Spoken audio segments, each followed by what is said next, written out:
black janitor in his lab was secretly reading his medical textbooks. Seeing how focused the man was, the professor had an idea. He decided to test this eager learner. He pointed at an instrument nearby and asked what it was. To his surprise, the janitor answered without hesitation. Van Slyke Neal gas manometer, sir, doctor.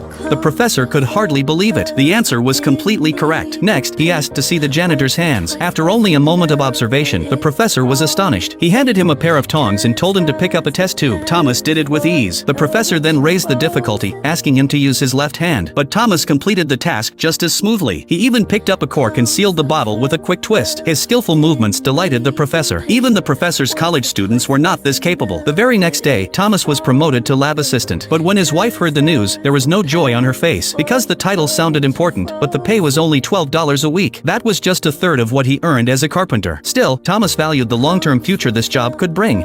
Sweetheart, it's important work, and it's a real opportunity, and I love what I'm doing. Thomas hadn't applied for this job on a whim. Since childhood, he had carried a dream of medicine. After graduating high school, he worked 7 years as a carpenter. His goal was to save enough money to enter medical school. But one day, the bank where he kept his savings collapsed. All his money was gone. His chance to study medicine seemed lost. Fortunately, through a friend's introduction, he found work at a medical school. The pay was low, but it brought him closer to his dream. He was willing to clean even the dog kennels if it meant staying near medicine. Soon, his talent caught the professor's attention. Promoted to lab assistant, he now had the chance to truly learn. With determination and natural ability, Thomas advanced quickly. Months later, he finally faced his first chance to perform surgery. In a traumatic shock experiment, the professor drew a black line on a subject. He ordered Thomas to follow it. Thomas carried out the procedure with precision. Together, their teamwork led to a successful operation. But when the professor asked for the work records, he found nothing. Thomas, with no experience, didn't know what a recorder was. The professor flew into a rage, scolded him, and kicked him out of the lab. Yet after Thomas left,